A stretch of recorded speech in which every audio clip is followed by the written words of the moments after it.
Bismillahirrahmanirrahim. Hai, Assalamualaikum semua. Saya Teacher Ashikin. Saya adalah pengetua Jenis Aulat Sarjana Utama. Saya suka berkongsi dengan ibu bapa semua berkenaan dengan perkembangan serta aktiviti-aktiviti yang kita boleh lakukan bersama dengan anak-anak di rumah maupun di sekolah. Fokus saya adalah di dalam pendidikan awal kanak-kanak, iaitu untuk anak berumur 0 hingga 6 tahun. Saya mengharapkan ibu bapa semua akan dapat manfaat serta panduan yang baik daripada video-video serta aktiviti-aktiviti yang saya kongsikan bersama dengan ibu bapa. Like, share serta subscribe YouTube channel saya, Teacher Ashikin, untuk manfaat ibu bapa yang lain juga. Hari ini saya akan berkongsi dengan ibu bapa semua berkenaan dengan aktiviti membaca yang kita boleh buat bersama dengan anak-anak. Kita selalu menganggap apabila kita mengajar anak kita membaca, kita hanya perlu menggunakan buku. Sedangkan itu adalah cara yang akan membuatkan anak cepat bosan, anak tidak akan fokus. Jadi macam mana kita nak buat sesuatu aktiviti membaca itu sesuatu yang menyeronokkan. Jadi anak pun akan nak selalu belajar membaca dan fokusnya akan lebih lama daripada biasa. Saya ingin berkongsi dengan ibu bapa semua bagaimana cara berkesan untuk kita mengajar anak-anak kita. Ada 3 cara berkesan untuk anak-anak belajar, iaitu cara yang pertama, cara visual, iaitu anak belajar dengan cara dia melihat. Contohnya, kalau kita perasan anak-anak kita, dia tahu apa itu KFC, dia tahu apa itu McDonald, okey, tanpa kita perlu mengeja KFC, tanpa perlu kita mengeja McDonald's, dia tahu lambang serta logo tersebut. Begitulah dalam proses pembacaan anak-anak. Anak belajar dengan cara visual, dia nampak huruf, dia nampak suku kata, dia nampak fonik. Okey, jadi cara yang pertama adalah dengan cara visual, dengan cara melihat. Cara yang kedua adalah dengan cara auditory, iaitu dengan cara mendengar. Kadang-kadang bila anak kita berada di dapur, dia dengar ada satu iklan di TV, okey, dia dengar hujung sahaja. Dia tahu itu adalah iklan Milo sebagai contohnya. Jadi anak sangat sangat suka belajar dengan menggunakan cara yang saya sebutkan tadi dan sangat berkesan, iaitu mesti dapat melihat, mesti dapat mendengar.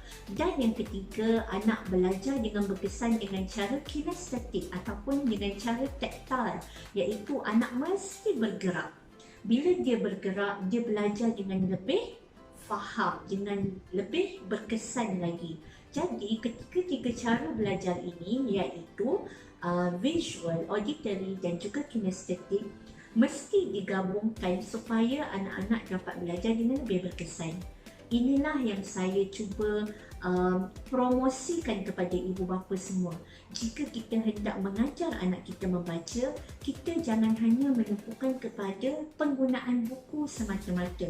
Kita nak ajar anak suku kata, kita guna buku suku kata sahaja. Sedangkan kita hanya melibatkan elemen visual dan juga auditory, tidak melibatkan elemen kinestetik. Okey, jadi saranan saya, jika ibu nak anak belajar membaca dengan lebih baik, masukkan elemen yang ketiga dalam pembelajaran anak-anak. Bagi anak-anak bergerak, bagi anak-anak buat selain daripada hanya menatap buku suku kata sahaja. Baik ibu bapa? Okey, hari ini saya akan berkongsi dengan ibu-ibu aktiviti yang seterusnya. Jika ibu-ibu mengikuti video-video saya sebelum ini, saya sudah berkongsi 3 aktiviti untuk pengenalan bunyi vokal kepada anak-anak.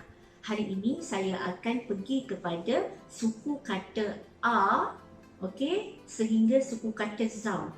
Okey, jadi macam mana cara yang kita boleh lakukan untuk anak-anak supaya dia rasa seronok untuk belajar. First, kita mestilah mula untuk perkenalkan dahulu suku kata A. Okey, A, Ba, Ca, Da, okey, dan seterusnya kepada Z. Okey, macam mana cara nak perkenalkan? Okey, kita boleh gunakan buku untuk pertama kali. Kita tunjukkan suku kata A, suku kata Ba dan seterusnya. Kita juga boleh gunakan flashcard. Okey, kad imbas. Kita juga boleh gunakan pen dan kertas, whiteboard. Okey. Dan satu lagi cara yang saya boleh sarankan kepada ibu bapa, kita boleh rakam suara kita sendiri. Okey, masing-masing semua dah ada smartphone kan? Rakam suara di dalam smartphone. Okey, sebut suku kata A sampai Z. Kemudian minta anak sebut selepas kita sebut. Itu pun boleh jadi salah satu cara yang kreatif selain daripada penggunaan buku. Okey, Ibu? Okey, seterusnya hari ini saya menggunakan stiker, okey, dan kertas. Ibu-ibu boleh juga guna whiteboard kecil, yang besar pun okey, guna buku, okey, notepad, apa-apa sahaja, okey. Boleh improvise.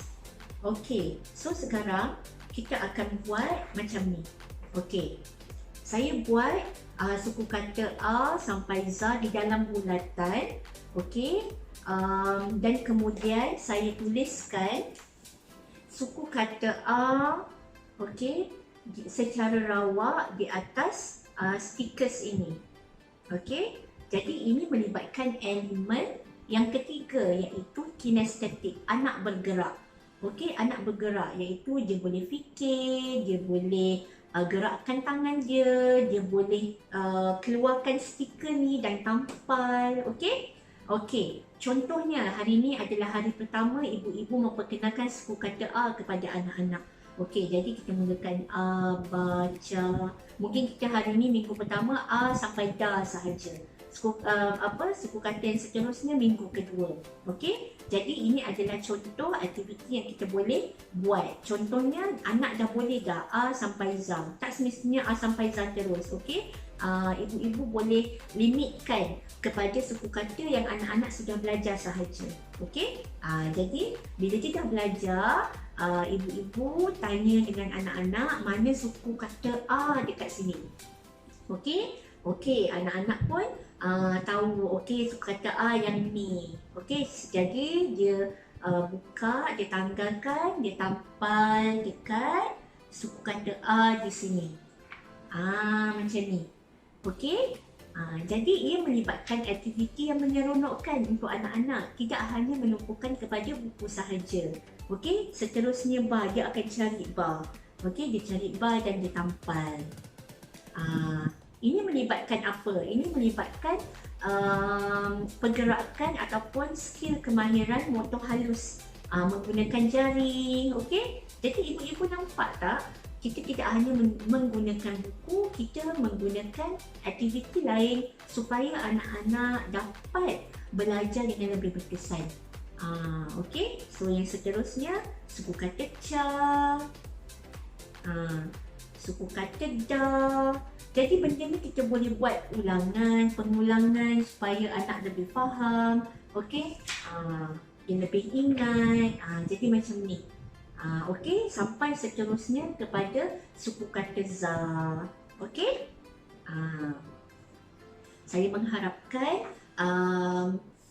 contoh ataupun aktiviti yang saya kongsikan, ibu-ibu semua akan mendapat manfaat dan memberi inspirasi kepada ibu bapa untuk membuat aktiviti bersama dengan anak-anak di rumah.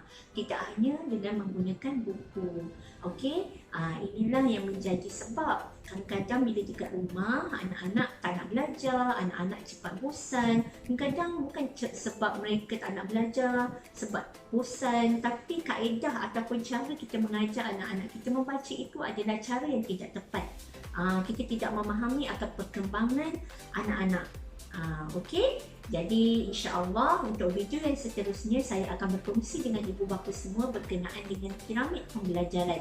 Apakah yang ibu-ibu akan dapat daripada piramid pembelajaran dan mengaitkan dengan perkembangan anak-anak kita.